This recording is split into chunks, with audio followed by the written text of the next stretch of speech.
Today is Wednesday. We continue with the Training Tuesday show, so a show for those who want to improve in chess. And during previous episodes, we discussed the general things about decision making in chess, and actually the core of an efficient decision making process in chess is a proper calculation. So you might be curious, guys, how to train calculation. And I must say that there are many different methods, many different approaches. Today I'm going to present my favorite one. Why it is my favorite one? Well, because actually exactly this approach helped me to improve seriously. So I started using it when I was rated something like 2000 maybe FIDE, and this approach helped me to improve at least to the level of 2300 or something like that, and it still helps me to improve further and further. So what is it? Well, actually it is working with chess studies. And at the very end of today's show, I guess you will agree that actually it is one of the best methods to work on proper calculation and decision making. So let's get to the chess content. One sec.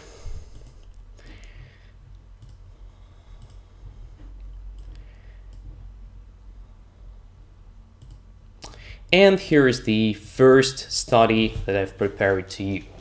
Actually, for those who don't know what does it mean, a chess study, another word for this is an etude, and it is a special composed position in which usually white, there are only a few studies in which it is black's turn to move.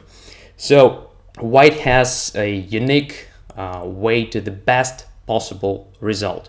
So win or draw. And the first study is a study of the famous chess player Richard Reti.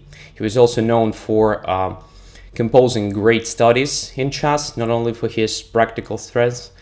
And all his studies are usually very nice, yet instructive. So let's discuss this position, and you will notice some differences for those who followed my shows. Actually, we discussed that first we have to calculate checks, then captures, and then active moves. So here we will deal with a bit different approach. And what stays without changes is a evaluation. Of course, we have to start with the evaluation. In this position, we can see that white has a material advantage. So white has 2 pawns, black has only 1. And this pawn is about to drop. So it is a weakness. It is already attacked, and sooner or later, white will just capture the pawn. What else? So we can see that white has 2 passed pawns already. So f pawn and a5 pawn.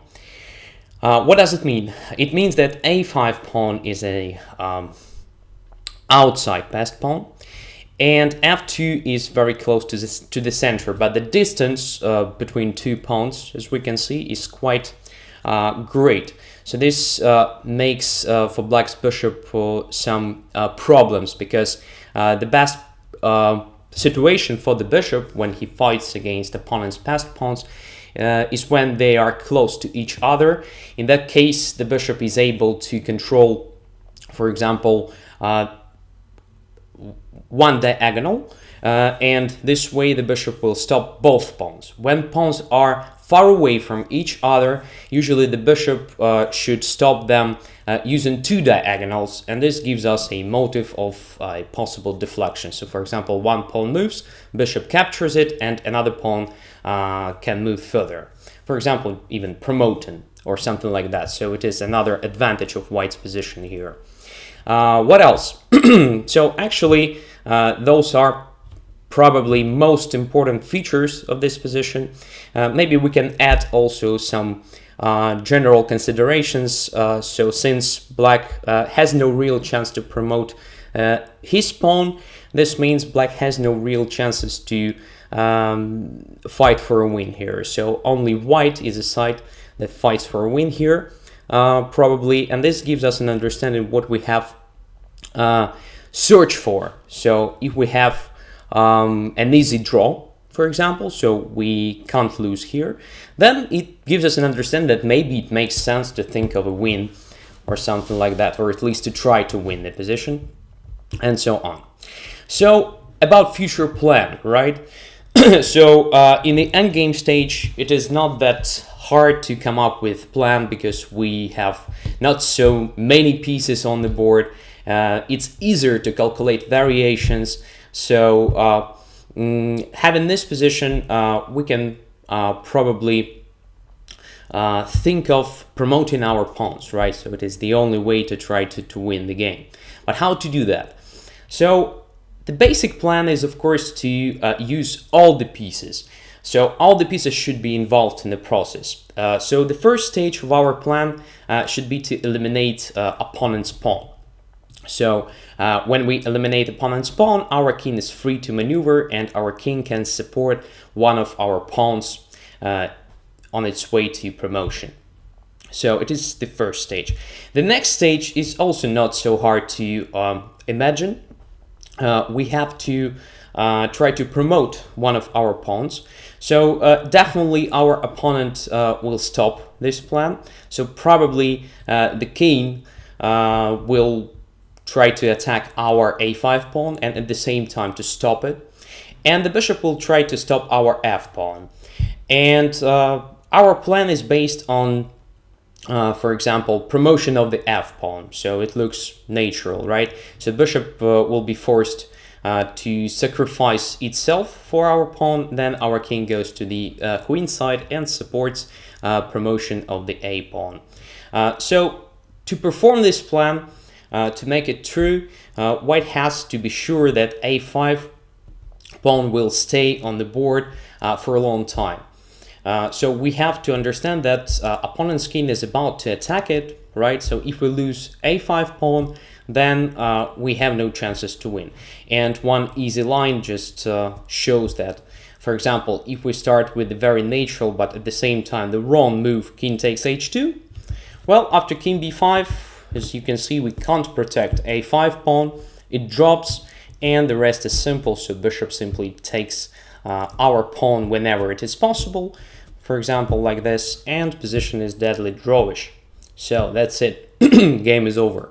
So here we can see that black's main defense will be based on attacking our a5 pawn, and this gives us an information for further calculation, decision-making process, and so on. So we have to protect this pawn somehow. And we can notice that we have this possibility. For example, we can put our pawn on a6, and then our knight will protect it from b4. So let's have a look on this possibility. For example, knight goes to b4 with check. By the way, suits to our algorithm, so check. We have to include this move in our candidates list. King goes to b5, now a6, and we can see that it's not possible to take our knight, because if king takes on b4, then after a7, our pawn promotes next move. So bishop is a dark squared one, so it's not possible to stop the pawn here. So after a6, black has to stop our pawn and control a7 pawn. And here we can notice another interesting detail. So e3 square is controlled by f2 pawn, so there is no bishop e3 possibility. So it is possible to stop our pawn only with the help of the king. But king goes to b6, and actually we don't have a good idea here, since after taking the pawn, bishop simply goes to, let's say, d2, attacking our knight, and after knight goes away, king takes on a6, and we have the same pattern. So only one pawn, not enough for a win in such a situation. So let's try to phrase the problem, why this line didn't work. Actually, looks like the problem was based on the vulnerability of our knight. So knight on b4, b4 is a dark square, so this square is accessible for black's bishop. That's a problem. So we have to come back to the initial position and try to perform the same idea of protecting our a5 pawn, however from not so vulnerable square. And here we can see that to do that, we need a light square, and b3 square looks the most natural to occupy with the knight, in which case our opponent will have the only chance to attack the knight with the help of the king. But we saw already here in this line with the a6 that if king goes to attack the knight, there is a risk of giving our pawn a chance to promote. So this plan with occupying b3 square now becomes very natural. So how to get to b3? Well, there is a very simple maneuver. Knight through d4 can get to b3. Moreover, it will be a tempo move. So here we can see that the best move for white in the initial position is knight to d4. Because, well, it suits our main plan to protect a5 pawn. At the same time, it is check, which is also quite good. So we perform the best possible plan, gaining the time at the same time. So what to do here? Black has several possibilities. So the king can move, for example, to c5, to d5, to b7. Those are natural moves because from d5 and c5 the king attacks our knight, and from b7 the king stops our pawn and intends to get to a6 to attack it. So why not c7 or d7? Well, in those cases nothing really changes. So after c7 or d7 we can simply capture on h2 and we will get to the second stage of our plan, just promoting f-pawn with the help of the king. So only those moves, I mean king b7, king d5 or king c5 makes sense in this position. Very interesting detail here. If king goes to d5, white can win immediately, because look, knight on d4 controls c6 square, which means that black's king has a big problem with getting to the so-called square when pawn starts moving. So after a6, look, king can't get to c6. It is the only possibility for black to stop the pawn. Bishop is far away and bishop is limited, so bishop can't stop the pawn and white wins. So any move that black makes here leads to a7 and then inevitably to a8. So one move loses immediately. So after this we can understand that black has only king c5 and king b7. And let's start with king b7. So king goes to a6 to stop the pawn and to attack the pawn. So what to do here? Of course, we have nothing better than taking on h2 here. So there is no direct danger close to our pawn a5. We are ready to protect it, so why not to come up with the most natural move? So king takes h2, king goes to a6, also quite natural continuation. Knight goes to b3 to protect a5 pawn, and now we can see a difference, right? So knight occupies light square, so the only possibility for black to keep fighting here is of course to attack the knight with the king only. If black just stays and waits, well, we start promoting our f-pawn with the help of the king. If black tries to capture our pawn a5 with the bishop, well, okay, no problems, we will exchange the bishop for our knight, and then we will win this pawn endgame without problems. So black has to do what?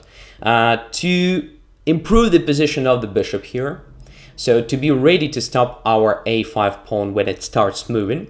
For example, it is possible to do with the help of bishop f4 check, and then bishop goes somewhere here, or just stays on f4 and waits until pawn goes to a6. And after that, it is possible to try to attack our knight. So king goes to b5, king goes to b4. When the knight goes away, king takes the pawn, and looks like black has good chances to save the game. So let's see how this plan can work and why it is probably not enough for black anyway. Bishop goes to f4 check, king goes to h3. Pay attention exactly here, because king should support the pawn, and how to support, for example, the pawn in its desire to occupy f4. Of course, from here, from g4. So king goes to h3, hence king goes to b5, king goes to g4, attacking the bishop. Bishop goes to c7 or b8. Let's see both lines. Let's start with, let's say, bishop to b8, already controlling a7 square, so making possible for the king to get to b4, c4, or a4. And white has to be ready to be very aggressive and quick, because if white spends the time on something that is not connected with the main plan, well, black just performs his defensive plan quite easily and wins the pawn a5 and then sacrifices the bishop. So f4 is the only move here if white wants to win the game. King goes to, let's say, a4. It's not so critical where the king actually moves, to a4, b4, c4. And now the point, because if knight goes away, well, king takes on a5. For example, if knight goes to d4, quite a tricky move, intending to get to c6 if the king takes on a5, because in this case, both the king and the bishop will be attacked and white will win. So this trick doesn't work because black can take on f4 here, and after, let's say, a6, bishop is in time to get back to b8. Let's say knight to c6, attacking the bishop, then king goes to b5, knight takes, king goes to b6, and the next move will be king a7, attacking the knight, and when knight goes away, king takes the pawn. So black saves the game here. So knight d4 doesn't work. But at the very beginning, when we evaluated our position, we understood that in many cases, having this passed pawns that are far away from each other may cause a serious problem to the bishop, because bishop has to use two diagonals to stop those pawns, which means we can try to deflect the bishop if we want. And it appears that here white has just f5 move. Very good idea. After which white wins. And it appears that knight is actually invulnerable. So king takes b3, f6, king goes to b4, attacking a5 pawn, just f7, creating a threat of promotion. Bishop goes to d6, only move to prevent that, and now a6. And as you can see, black's defense is torn apart. So bishop c5, just a7, deflecting the bishop, and after bishop takes, pawn goes to f8, and white wins. So, as you can see, after the move king b7, and we discussed, I just remind you that we discussed this possibility, white is in time to win the game. So one move later and it might be not a working plan. But here, as we can see, white is just in time. So let's get back to this position and finally talk about king c5 move. It looks like the best move for black because, first of all, it is an attack of the knight. At the same time, king is not far away from pawn a5. So in case it starts moving, black can just take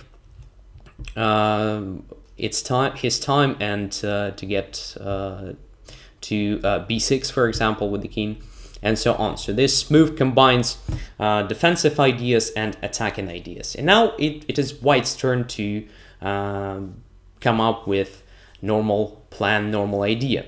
So first of all, when you calculate this line, for example, when you consider such a position in your mind, and when you already calculated the line with the king b7, for example, it's very natural to start with the same approach. So if one method works pretty cool in one line, why not to try to apply it to another line? We discussed it during previous shows. So if something works in one line, it may working just fine in another line. So we have to check first our main winning plan. So to get with the knight to b3, and then to take on h2, and finally to promote one of our pawns. So let's have a look. Knight goes to b3.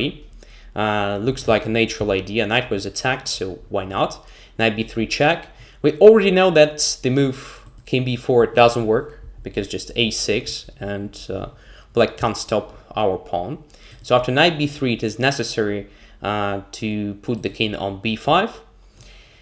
And now king takes on h2. So position looks pretty similar to what we already discussed, but there is a big difference.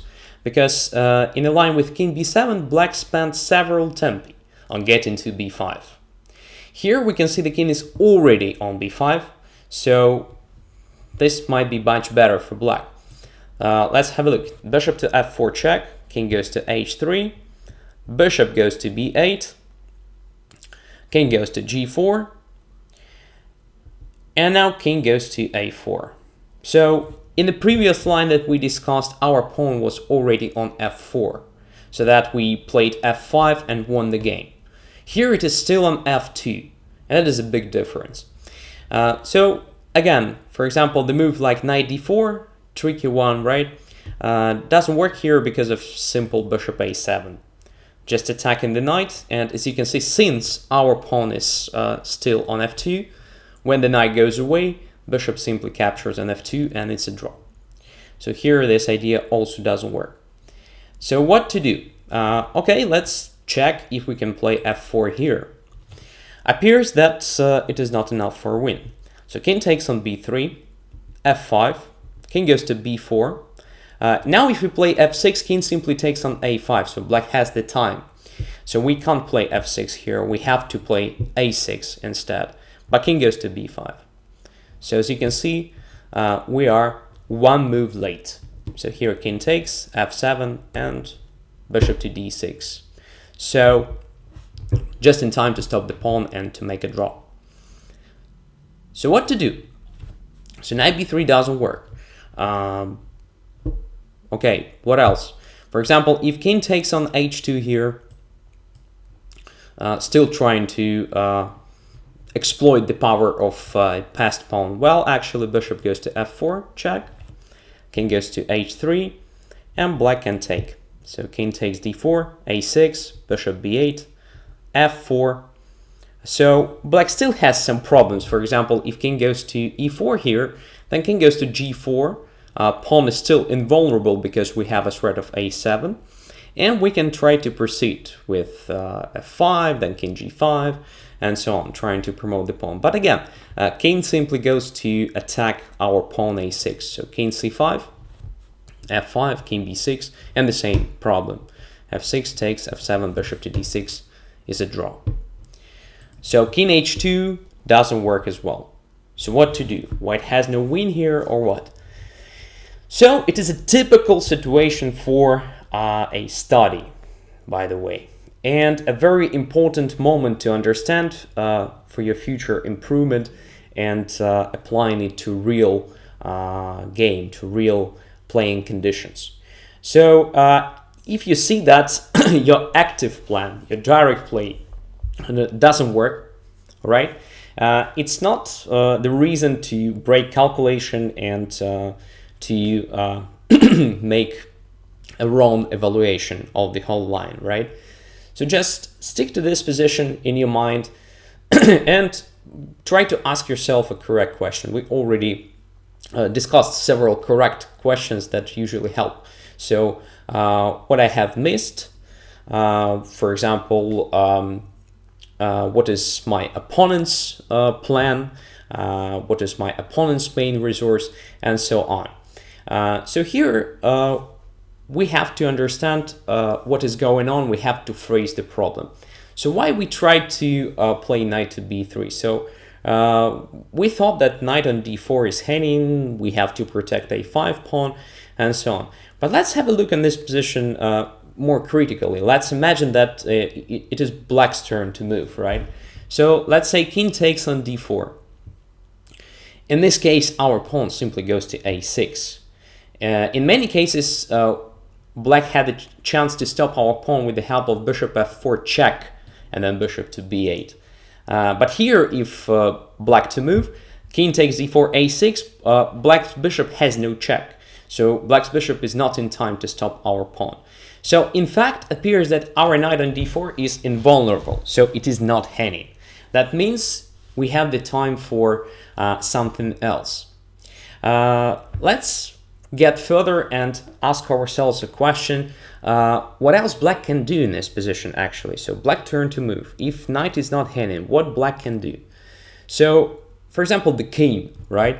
So king b4. Is it possible? No. It loses the control over the pawn, and pawn goes to a6 and promotes. The same is after king c4. The same is after king d5. Well, king d6 makes no sense at all. So king can't move in this position if black's turn to move. What about other pieces? So actually, the only piece that is left, it is the bishop, right? So which squares the bishop has, actually? For example, f4. Is it possible to occupy? No. Knight e6, attacking the bishop and the king at the same time. g5. Is it possible to occupy? No. The same. Knight goes to e6, fork. Same is after bishop g7. Same is after bishop to f8. d2 square. Is it possible to occupy? No. Knight b3 with the fork. Check, takes d2. The same for c1 square. So bishop has no even a single move here, right? As for the pawn, it can move, but at the same time it makes no sense. So if pawn goes to h1, well, we just take it. So it suits our plan. So actually black has no move here if it is black to move, right? So such a situation is called a domination. Actually, what we need in this position is a way to move. So we have to wait and to give black a chance to move. And let's have a look which move we can make here. Actually, we can move our pawn. For example, our pawn can move to f3. But this makes e3 square possible for the bishop to move. So our pawn should stay on f2. So we need our king. But king h2 doesn't work in the view of bishop f4, intermediate check. We already discussed this line. So we have only one move. It is king to h1. And it is a winning move. So after this move, black has no a single move that helps to stay alive. Even king d6, that I said makes no sense, loses the bishop after knight f5. Fork. Attacking the king and the bishop at the same time. So doesn't matter which square black chooses here with the bishop, but this loses to the fork. So check, takes on h2, and it's over. So as you can see, sometimes to win the game you need a hanging knight in the center, however, and a passive king on h1. So counterintuitive decision. So you leave your knight hanging on d4, and at the same time put your king in the corner of the board on the most passive position that exists here. And this is enough. So it is a nice outcome. And really counterintuitive, I don't know even how to say that. Well, it's a surprising thing. But not for those guys who solve studies regularly. So it is actually quite common pattern for this sort of endgames. So this study just helps us to increase our understanding of the centralized knight's power. So actually, everybody knows that the knight in the center, so central position, is the best possible position for the knight, because exactly here the knight controls 8 squares, right? So 8 squares, it is the absolute maximum for the knight to control. But this is about only the direct control. As you can see, sometimes the knight has a possibility to control much more squares.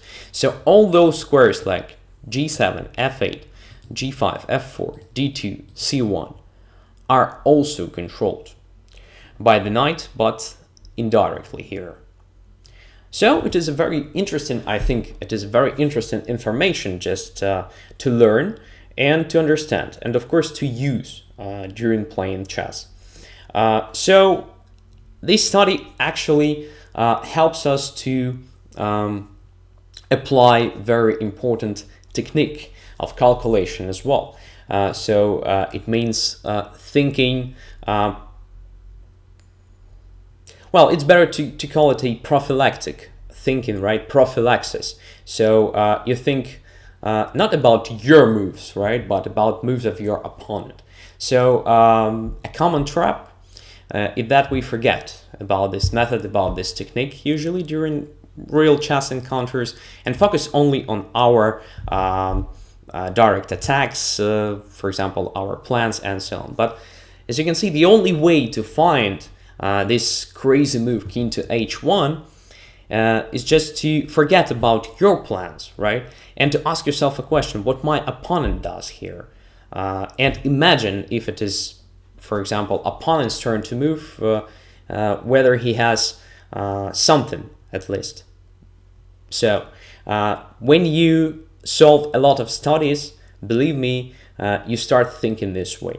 So studies are not only a great tool for training calculation, for example, right? So here we have not so many pieces on the board, and it is comparatively simple to visualize every position that arises during calculating even very long lines, right? So it trains your visualization. You can apply different techniques of finding the move here because, well, you start with the, let's say, basic algorithm. Okay, you can't find anything. Then you get to advanced techniques. Well, it helps you, but maybe you're still not able to find the best continuation or something like that. And then you get to the new technique, right? So prophylaxis, so prophylactic thinking, and so on. So studies really develop this sort of thinking about moves in chess, right? And also, almost every study is a source of very important information about chess in general. So like here, the centralized knight controls not only 8 squares, right? Sometimes it controls much more. You just have to realize that, and you will use that. Every study gives you a lot of different patterns. So here we, for example, well, the main pattern is this, right? So domination with the knight against the bishop when the knight is very active and opponent's pieces are placed not really good. The main pattern, just to memorize and to remember and to use during real encounters. Also, another pattern here was just tearing opponent's bishops apart when your pawns are far away from each other. At the same time, the very first idea when we understood that the knight should be on b3 is also a pattern. So we protect our pawn from behind, first of all, and at the same time occupying the square that is not accessible for the bishop. So almost every study, especially like this one, just loads you with a lot of important information about chess in general, about endgames, different tricks in endgame play, and so on, and gives you this feeling of the harmony of pieces. So the more studies you solve, the more studies you work with, the easier for you just to feel the harmony. Believe me, I've solved just numerous studies in my life. I know what I'm talking about. Okay, and another interesting moment here, you might say that, come on, it's really complicated stuff to find this sort of things like king to h1. Again, the more studies you solve, the more studies you work with, the easier for you becomes finding this sort of moves, king h1, because solving studies is at the same time a very specific way of thinking. So it is a style of thinking, and when you take this style of thinking and put, for example, into real conditions, so the condition of the real game, believe me, you start just seeing much more. Even if it is not an endgame position and middle game position, you just get used to thinking this way, and this increases your chances to find something hidden, to find something subtle, and so on. So this improves your thinking process in general. Okay, this study is one of my favorite ones, by the way. So in the main line, which starts after knight d4 and continues to with king to h1, we have only 2 moves. So 2 moves in the main line, but as you can see, so many different interesting things to discuss. So you will you will receive the same during solving or just analyzing any other study. So believe me, it is a great source of information and a great tool for improvement. So let's get further. After this study, when we already know this pattern with the knight and different forks, possible when the knight is very active, I mean against the bishop and so on. The next one, which is much more complicated, because at least we have more pieces on the board, so we have more things to calculate here and so on. So after that study, this one will be not so hard to solve and not so hard to find the core idea. But again, let's start with the evaluation and some initial calculation process. So first, material balance. We can see that material balance is even. So black has 4 pawns, white has 4 pawns, and again the same situation. So white has the knight against the bishop. It's not so easy to evaluate this position. So position is full of pieces. So we have to probably stick to some weaknesses and so on. So first of all, we can notice that pawn on h7 is quite tempting to take, because after that our h6 pawn will be only 2 squares before promotion, so it will be extremely dangerous passed pawn. At the same time, we can see that we have a lot of pawns placed on dark squares, so those pawns are all vulnerable. So the bishop is dark squares, and when the knight goes away from f5, this bishop can attack those pawns, and it might be a problem for us. We have also the pawn on c7, which is a passed pawn, only 1 square before promotion, but sadly we can't actually protect it. So we can't save it on the board, which means that it will drop very soon. So, okay, at the same time, black has the d5 pawn, which is potentially also very dangerous, so it can move. As you can see, bishop supports this pawn, so it is probably our main danger in this position when we have white pieces.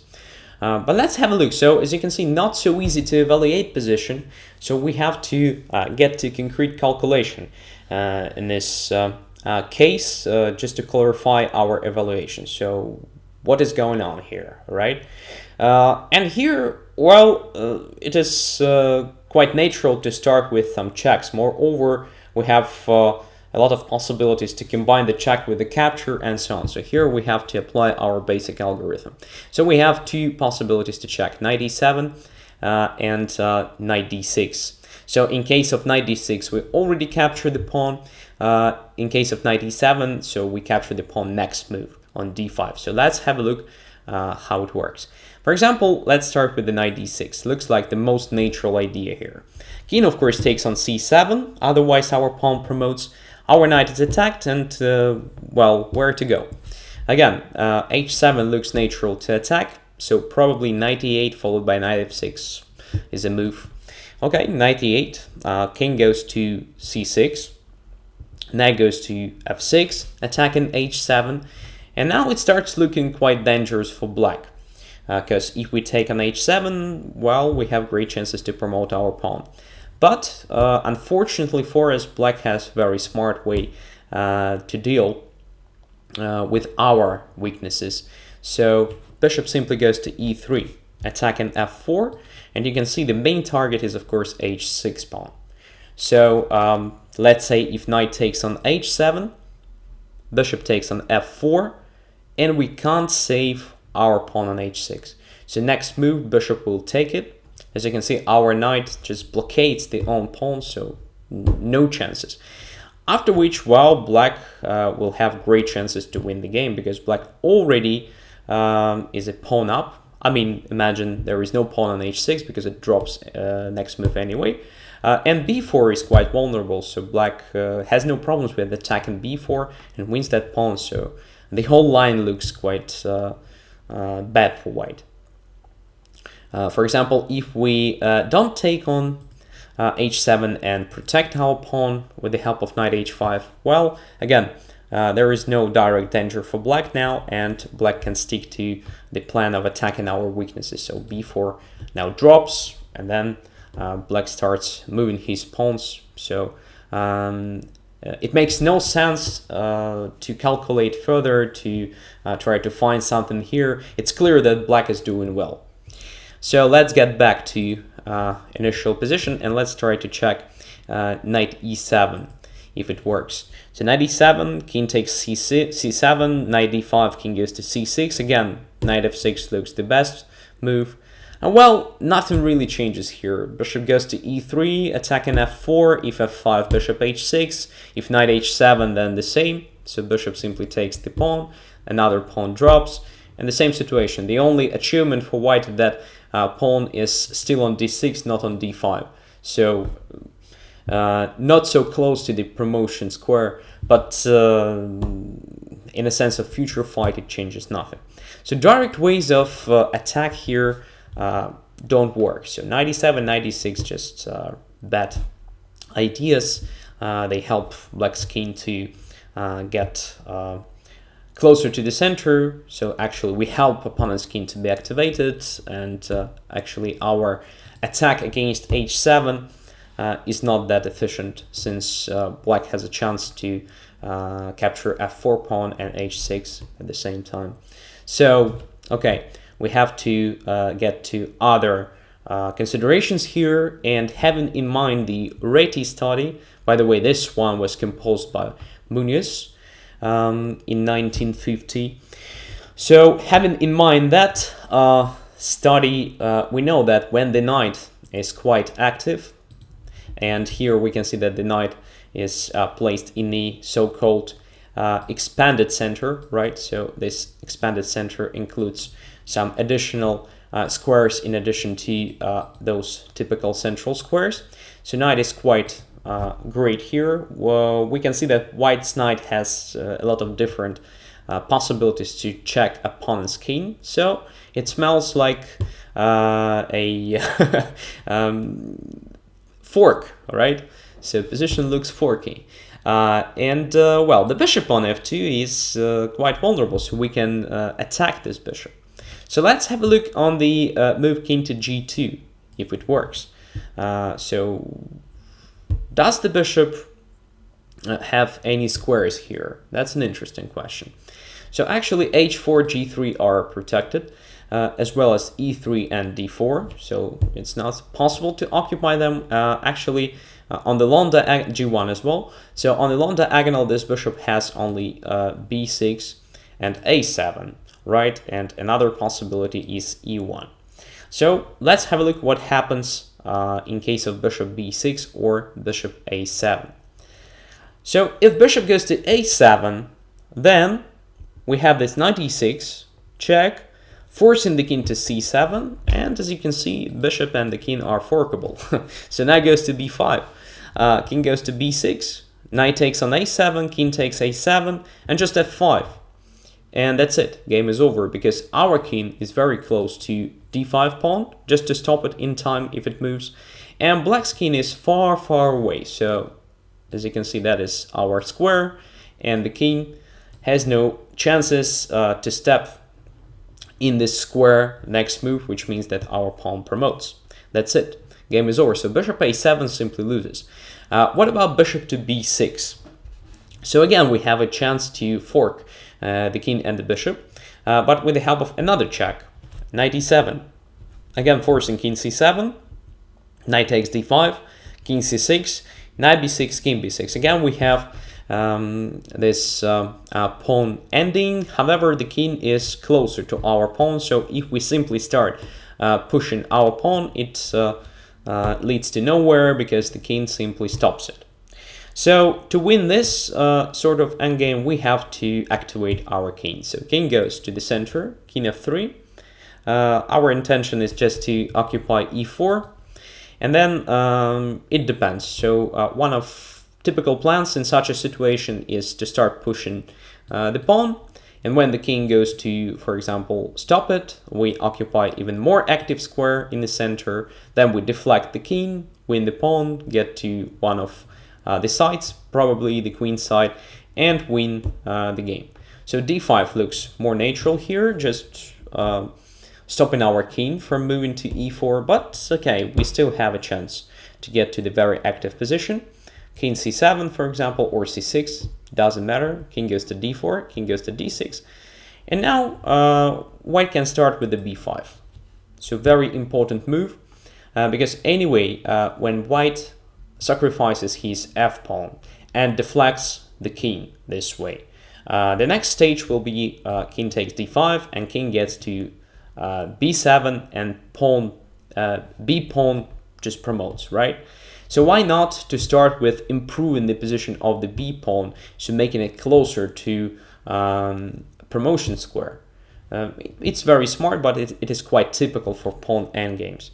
King goes to e6, for example b6, king goes to d6, so we improved position of the pawn to maximum, and now it's time to get to our main plan. So f5, king c6, f6, king should go back to d6, f7, forcing king e7, and now king takes d5, king takes f7, and king c7. So we can see that white is much faster here. King goes to c7, b7 goes away, b7, b8. So 1, 2, 3, 4, 5 moves.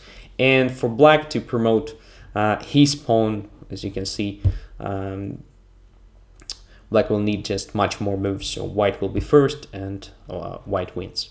So those are good news. After king g2, looks like the pawn ending is winning for white. So b6, a7 squares are not possible. That means bishop should go to e1, right? And well, we already saw that this idea of pursuing the bishop, right, chasing the bishop and actually forcing the bishop to a bad square with the future fork worked well in previous lines. Why not to continue? But here we have to be careful because after bishop e1 there are some new possibilities for the bishop. First of all, it is d2 square, c3 square, and b4 square.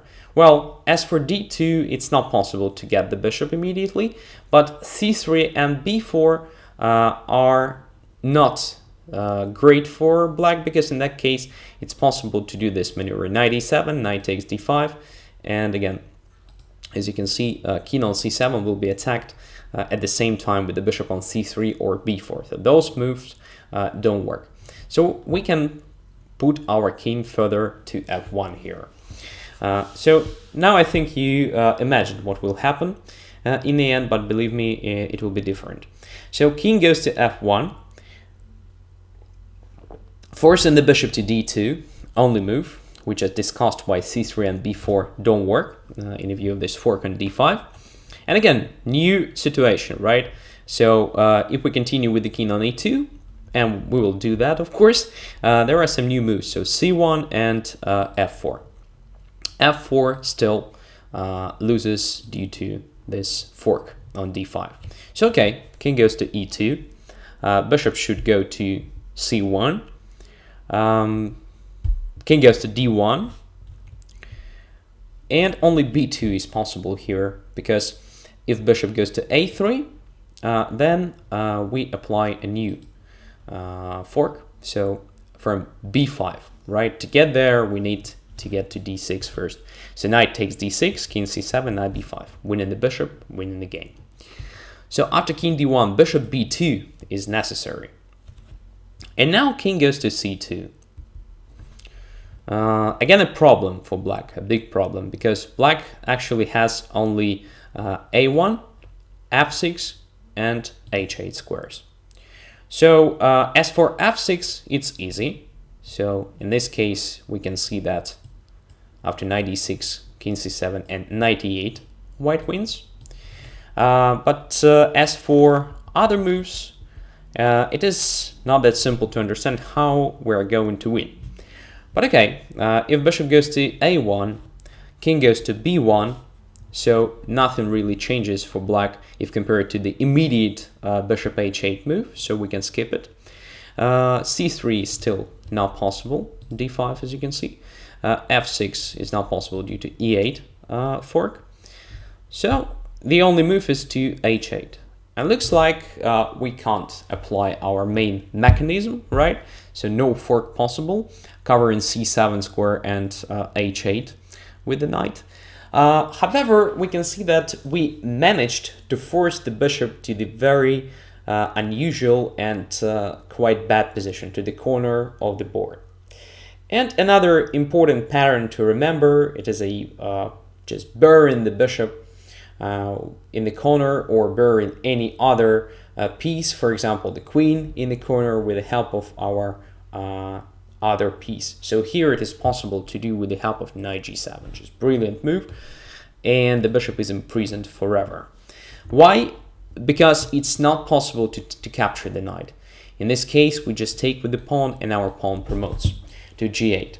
So now we have kind of interesting pattern, because look, all this group of pieces, I mean h6 pawn, h7 bishop, h8, knight g7 are well, all these pieces are frozen, right? So we can't move our knight, otherwise we just lose our advantage. So now we have a sort of keen ending again. So those pieces don't move, right? So we can focus on playing with the king and pawns. Okay, so what black will do? Definitely black takes on c7.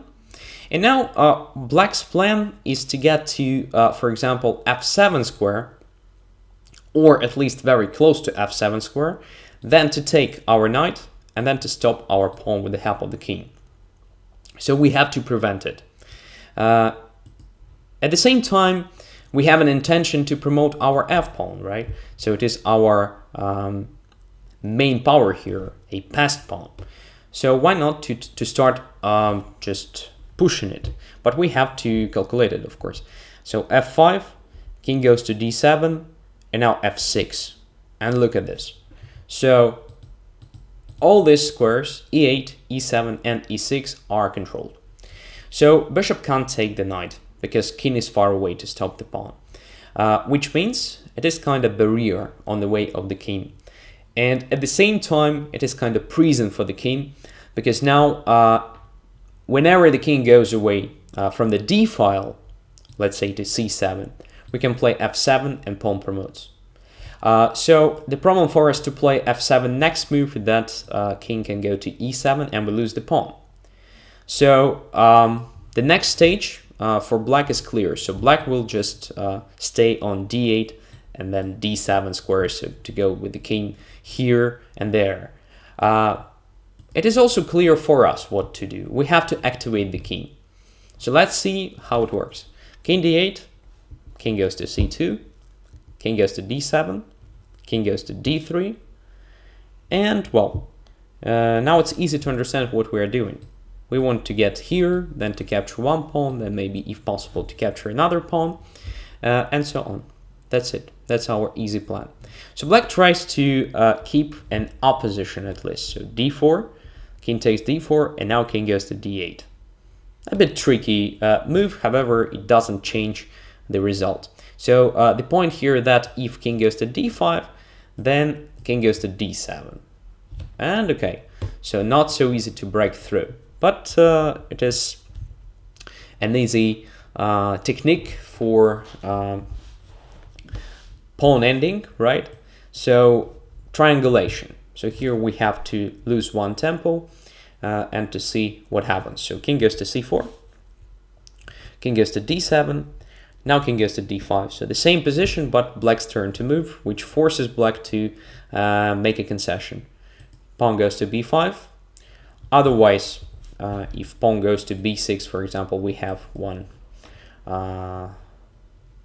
extra move, so we can play b5, after which king is forced here and we win after king d6. So king goes away, f7, f8, wins. So b5 is pretty much forced. And then king goes to e4 with one more triangulation. King goes to d8, king goes to d4, king goes to d7, and now finally king d5. Winning the opposition and winning the game. King c8, f7. So the question here, when you calculate it in your mind, is it necessary to calculate to this position? Of course not. So it is enough to find this basic idea, right? So to calculate carefully if you have those forks, right? And actually what is needed here to make a decision is to get to this position with the knight on g7. As you can see, to make this decision, we applied our basic algorithm. So we tried to understand if checks give us anything. We understood that not really.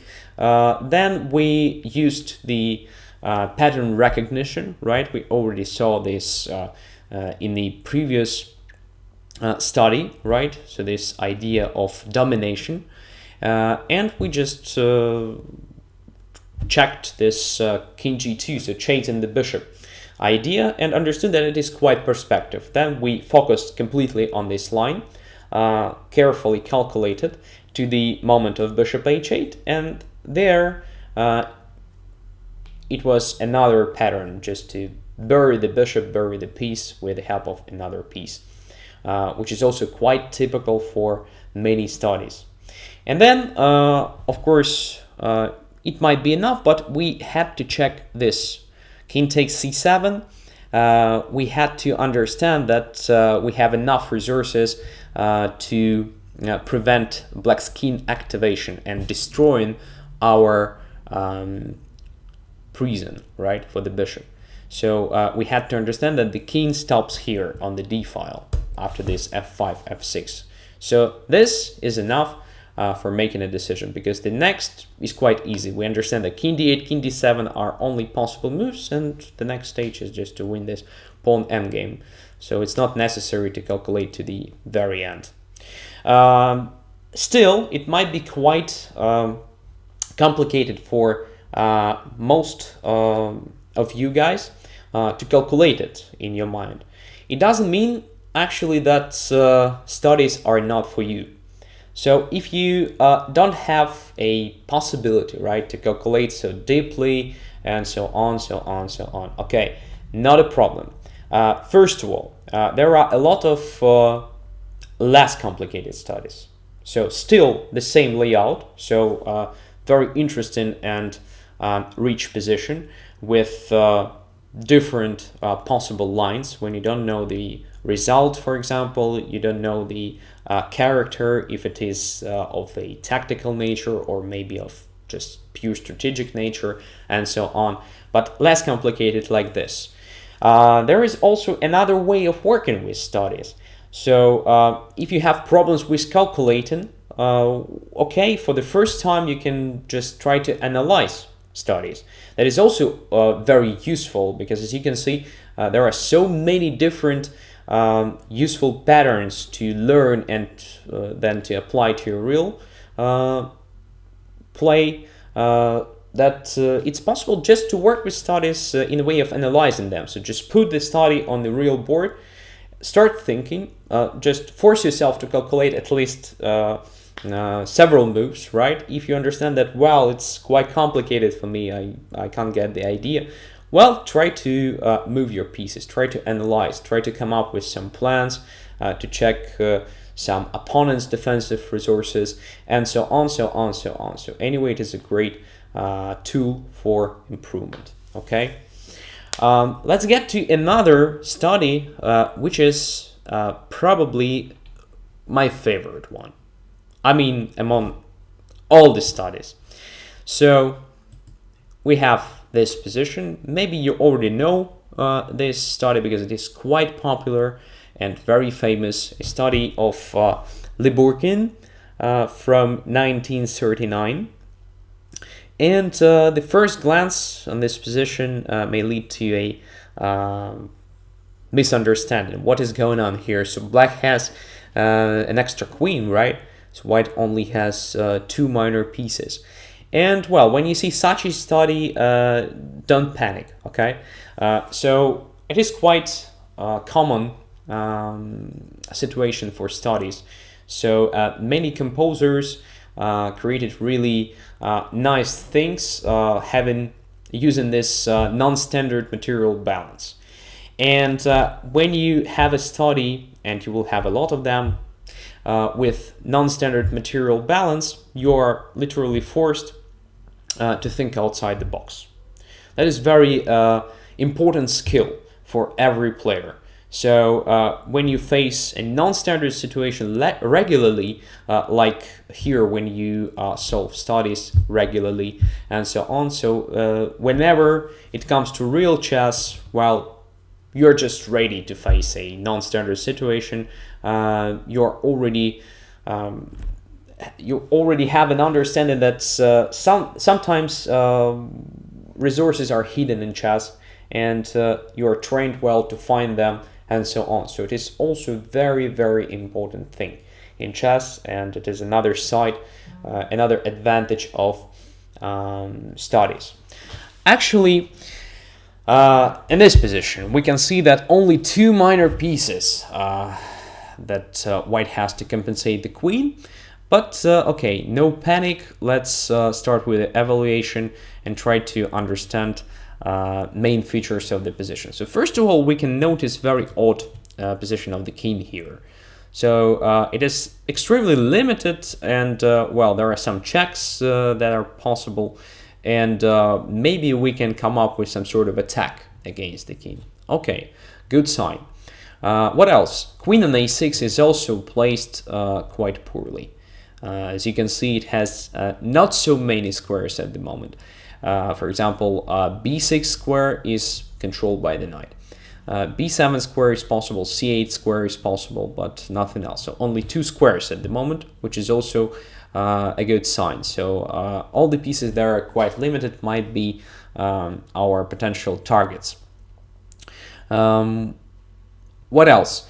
If black manages to open up a position somehow, it might be fatal for white. So if queen becomes active, when it's all over. So two minor pieces are not enough to compensate. So we have to do something to exploit black's drawbacks quite quickly, at the same time trying to prevent the activation of the queen. So that will be our plan. Okay, now let's get to calculation. Actually, since we have to be quick, it's a natural idea to start with something forcing, right? Moreover, if our knight moves somewhere, it is hanging, by the way, probably it will be over immediately. Let's say knight goes to d6 or e7, doesn't really matter. Okay, queen simply goes to b6. As you can see, a6 is now possible for king to occupy, after which the queen will be activated through d4 or d8 or c7. So many different squares. c5 is also in the air. So I can't believe white can survive it. So we have to start with check. We have only two checks here. The one is bishop to d2, another one is b4. b4 is a poor check because king goes to a4.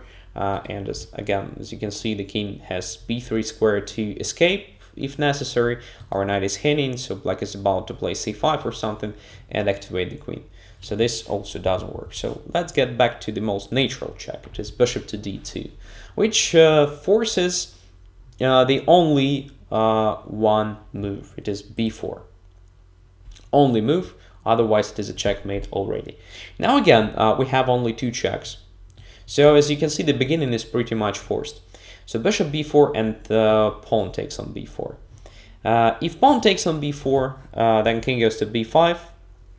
And well, knight d6 is our only check here. Then king goes to b6, and it's not possible to improve the situation. So in addition to some problems connected with the king c7 and possibility of playing c5 or something like that, as you can see, after a took on b4, a file became open, and this means black has much more possibilities to activate the queen after that. So a takes b4 makes no sense, which means that we have to take with the bishop. So bishop takes on b4, king goes to b5, only move. Now again, we have only two checks. Well, the third one is possible as well. I mean, knight to a7, but okay, queen takes a7, it's all over. a4 is also very bad because king takes the bishop, simply no forks, nothing. So knight goes to d6, our only normal continuation here. And king goes to b6, again, the only move. Now it's time to see what is going on. So we have both minor pieces in the attack. However, the king is about to escape on c7, and when it happens, it will be very bad for white. So after king goes to c7, we no longer have resources to force something bad for the king. So king then goes to d7 maybe, and that's it. When it occupies d7, eventually it occupies a light square, so it is no longer vulnerable there, and black just focuses on activating the queen and wins the game.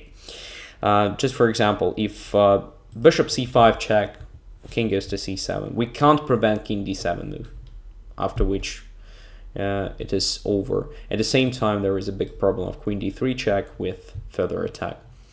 If we play, for example, knight to c4 here, another possible check, well, king goes to c7.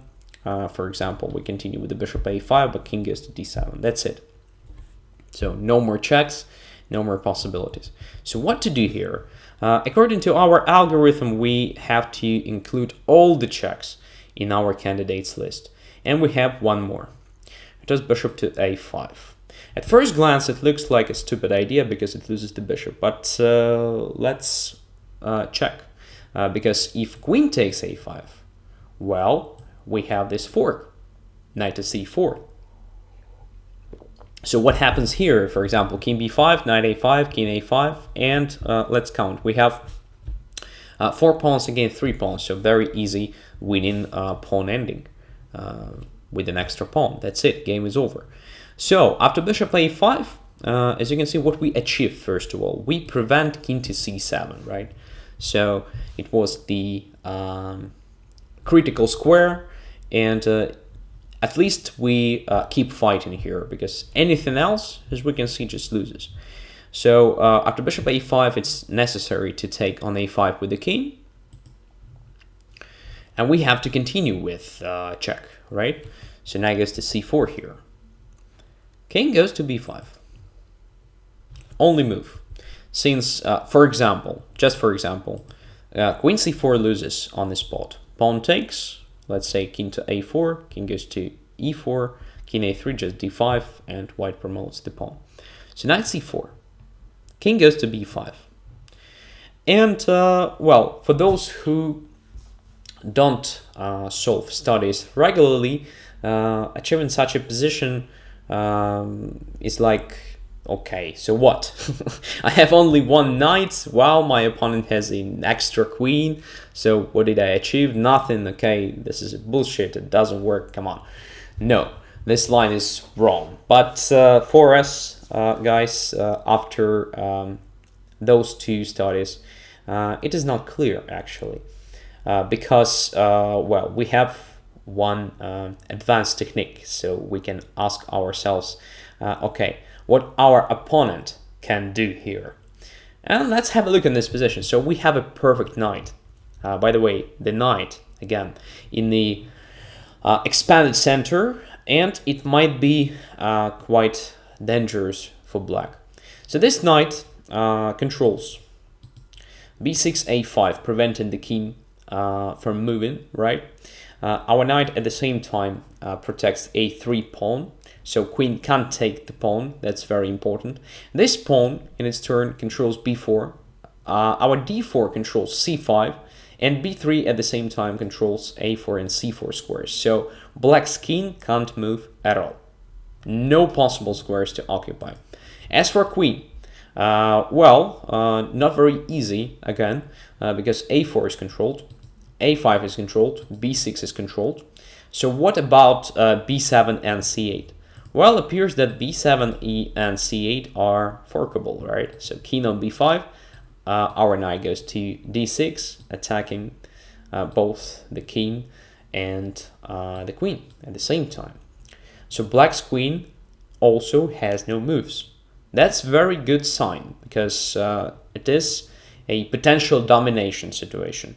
So how black can improve this situation?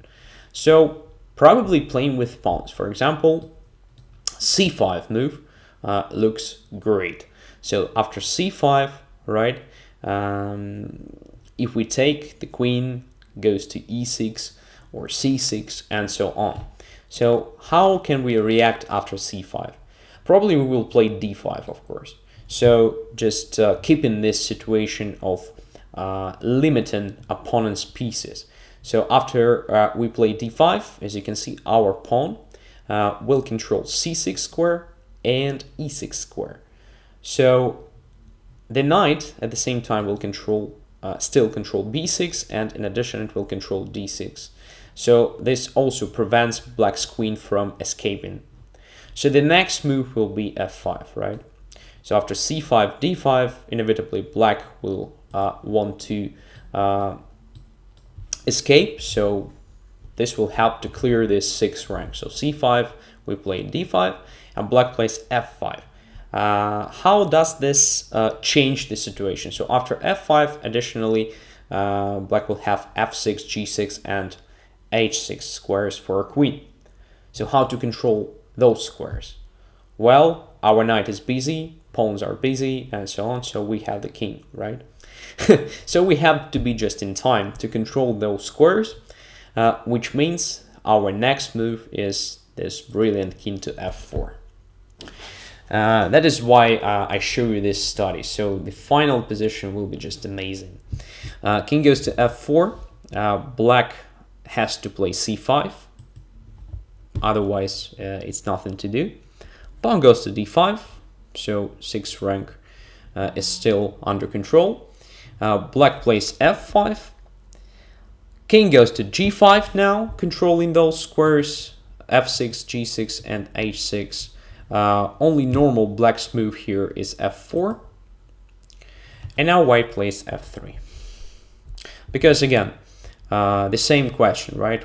Imagine that black's turn to move, what black will do. So the only normal move will be f3, right? We just prevent it, and white wins. So the 6th rank is completely controlled by white's pieces. Look at that. All the squares on this rank are controlled. So perfect harmony. All the pieces are involved in the process here, right? So d5 pawn controls c6 and e6. f3 pawn stops black's f4 pawn.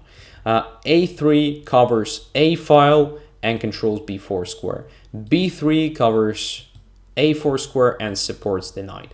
The knight controls d6, b6, a5 squares, and this makes black's position completely lost.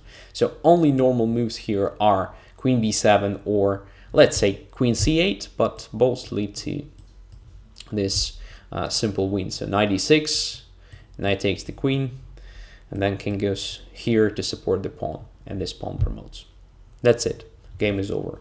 So fantastic study, fantastic final position. Just you know, it's very hard to express my mind because it is really surprising, really non-standard, and really beautiful, because this perfect harmony is a very rare guest, right, in our practice. I understand it is a composed position, but anyway, we have to learn how to achieve this sort of harmony in our own play. So it doesn't matter if you play, I don't know, this fantastic chess or just regular chess, but the rule of harmony remains the same. So all the pieces are involved in the process. Every piece has its own functions and so on, like here. So everything is involved. Every piece is involved. Just fantastic. Just great. Okay. So one more study, more or less regular, and well, this one is also quite nice. So here finally the queen will play the active role, not the passive one, and no more this crazy knights. I want to just show you that different studies give you different food for thought and different patterns and different problems after all. So again, position with the strange material balance. In the very beginning we can see that white is a minor piece down and one pawn down as well. But at the same time we can see that black's king occupies very odd position here on h1. And black's other pieces are far away. So queen on a7 is out of play, bishop on b7 also not very good because it limits the own queen, and so on. And this gives us an understanding that probably we can do something with the opponent's king. So probably we have to think of attack. Again, to understand what we have to strive to here, I mean for a draw or maybe for a win, I think it's natural just to calculate the most natural line, right? So knight on f1 is hitting, we can take it with the queen and with check, right? So after that we just have no chances to lose the game. At least we have immediate perpetual check, but sadly we don't have here anything more than perpetual check, because let's say here the king is in the corner, but at the same time we don't have enough resources to checkmate it. So f3 square is protected by the bishop from b7. It's not possible to connect the bishop. If we try to connect our king somehow, well, it leads to check. For example, queen takes, queen goes to a6 and gets to play, or bishop goes to a6 with the same activating of the queen, but now through the 7th rank. So it won't be possible for us to win this position. If we take on f1 with the king, well, we'll lose on the spot in view of bishop a6, so it doesn't work as well. And finally, another check, queen h4 leads to knight to h2, and again we don't have normal continuation here, and looks like we lose here. All right, so normal check here. It's impossible to connect the king to the attack because if, for example, king f2 leads to c4 check, for example, queen connects this way. If king goes to f1, then bishop g2 check, and so on. So very bad situation for white here. But at least after queen f1, we have an easy draw, right? So king goes to h2, queen goes to f4, and check, check, check, check. And draw is possible here.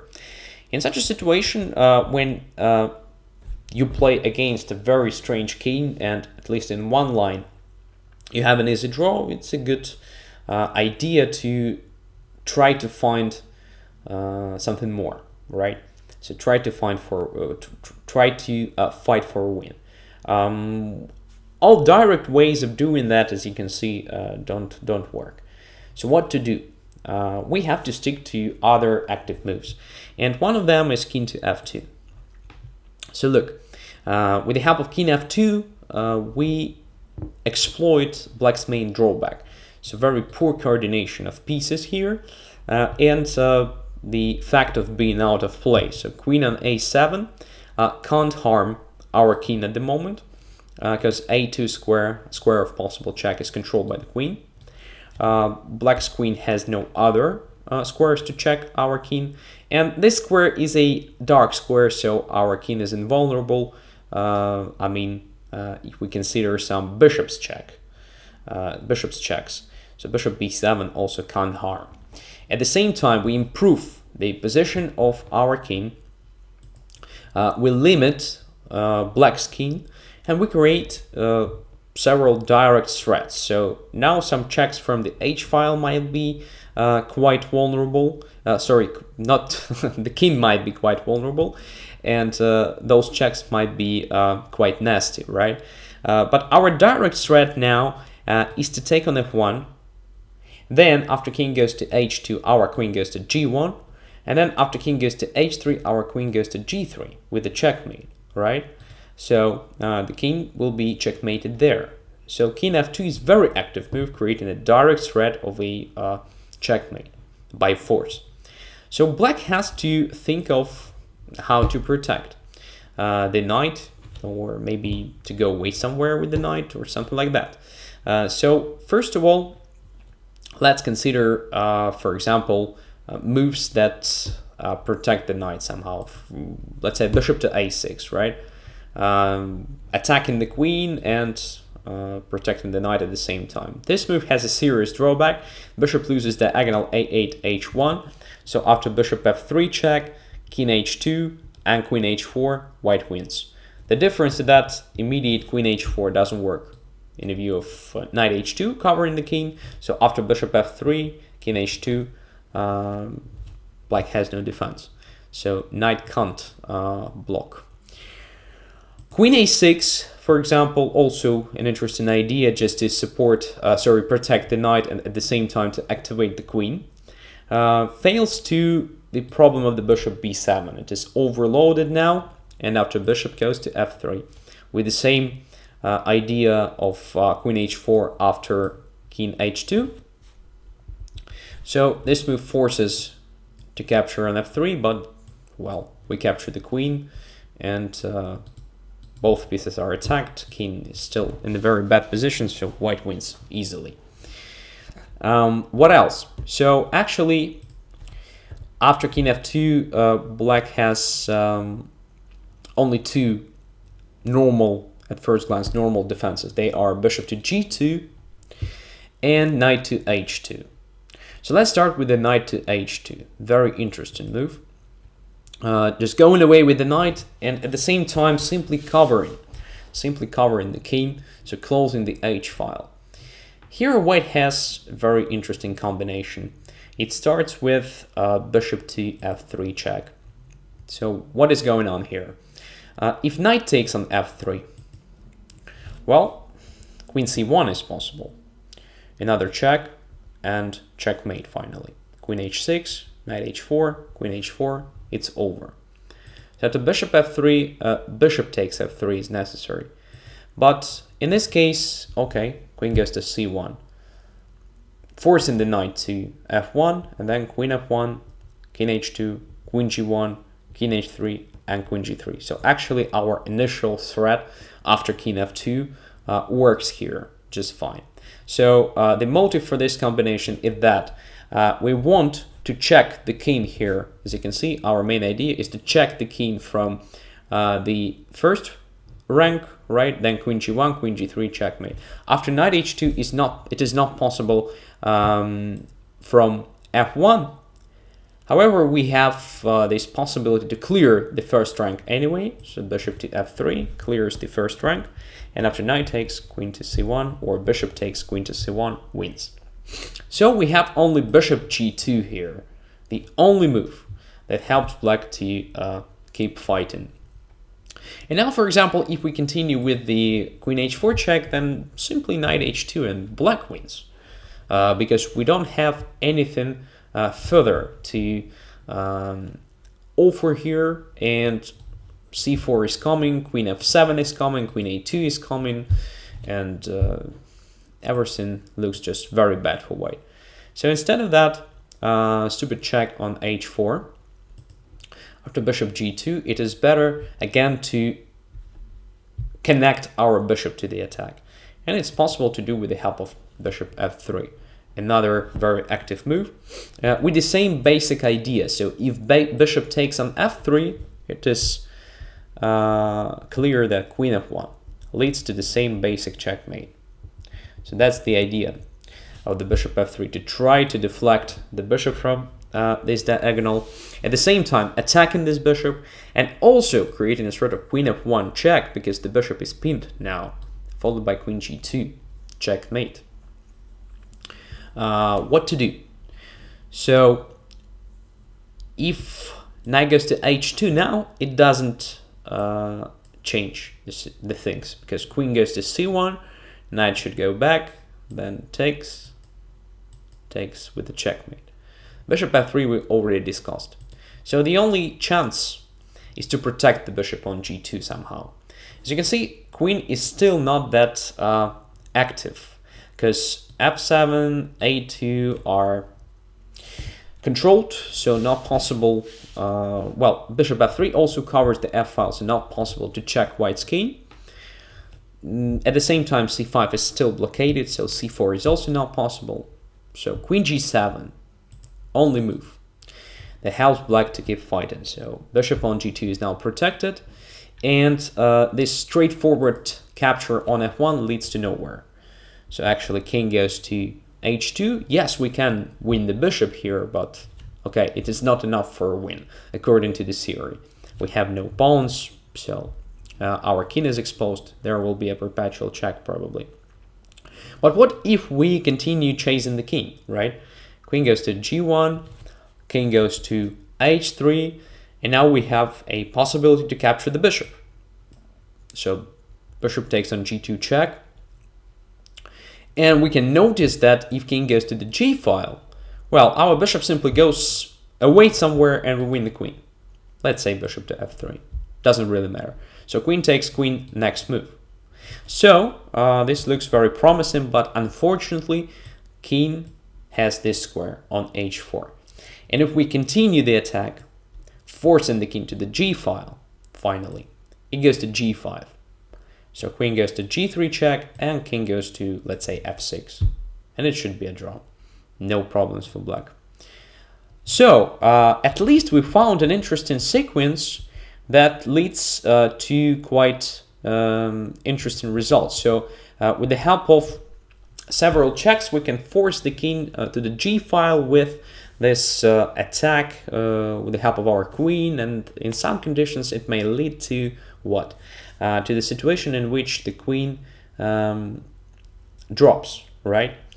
But queen is on g7, so we have to do something with this queen to force it to g8 at least. So imagine the queen is on g8, our queen is not on c4, for example, but still can take on f1. The whole line works, so we force the king to the g file and finally win the queen. But it doesn't work directly. So white has another possibility to continue the attack. Queen to h4, knight goes to h2, only move. And now pay attention. The king is in the corner and extremely limited here. The knight is now pinned. So if we manage to deflect the queen, we can continue with the bishop g2 checkmate. And white has this possibility. It is queen to h8, attacking the queen. At the same time, preventing all possible checks, right? So if queen goes to d4, we just take it first, and then bishop takes on g2 with the checkmate. That is our basic idea, deflecting the queen. Which means the queen should stay on the g file. So queen goes to g6, for example. Queen only has two squares, g6 and g5 in this situation. So let's start with the g6. Again, we exploit the same motive. Queen goes to h7, attacking the queen, deflecting the queen, and preventing queen c2 check. Queen goes to g5. Okay, so what's next? Queen goes to h6. The same idea. Now, as you can see, pawn on c5 is very important, right? So queen has no check on c5 now. And it had no checks from that diagonal due to this pawn on c5 when it was on g6 or g7. So, interesting moment. So queen to h6, this forces the queen to g8. And now, actually, as you can see, we achieved our goal. So we forced the king to g8, and it looks like we can come back to our initial plan of attack. We still can do that because we have queen c1 check, forcing the knight to f1. Now queen takes, king h2, queen g1 check, king h3, bishop takes g2, king h4, queen h2, and finally queen to g3, winning the queen. So queen was on g7. This line was wrong because of king f6. Now the queen is on g8, so this line works and wins. So as you can see, all these studies are quite different. So in some studies, there are some forcing continuations possible, or some attacking continuations possible, so you can apply our basic algorithm, no questions. In some studies, well, we have only a few pieces on the board, which means that probably there is no attack. We have to stick to positional thinking, more or less, and to plan our actions and so on. But every study anyway gives you a lot of important patterns, information, different things to think about, to apply in your real chess. And also, since we have not so many pieces on the board, it is not that hard to visualize positions. So it is a perfect tool for training your calculation skills. One of my favorite ones, maybe my favorite one, so at least it was the most efficient in my case. So I started training regularly when I was rated about 2000, and I still solve studies. So at least there is a pleasure, right? Because all these ideas are usually very interesting, very sometimes they are non-standard. This non-standard material balance also looks just fine when you, for example, like in the previous study, attack with only one minor piece against the queen, and you still win because your pieces are coordinated much better, and so on. So yeah, at least it is a pleasure to see these outcomes, but believe me, at the same time, it is a great tool to improve. One more study, not for discussion, but for you to solve yourself. So again, white's turn to move. So you will find only a few studies, I guess, when there is black's turn to move. So usually white moves first. And this one looks just like a regular game of chess. So you're welcome, just solve it, try to solve it without moving pieces, just everything in your mind. If not, just to try to analyze it, and leave your comments on YouTube. So don't use engines, otherwise, well, it makes no sense. That is not a training when you use engines. Okay, so what's next? The next is probably Banter Blitz, but I don't know, this week or next one, probably next one, because I'm going to the real tournament myself on this weekend, and due to these technical problems, we have no Banter Blitz today, so maybe next week. Anyway, I wish you a good evening, good weekend. Thank you very much for being with me, and just keep training. Believe me, the more you train, the easier it becomes. Goodbye.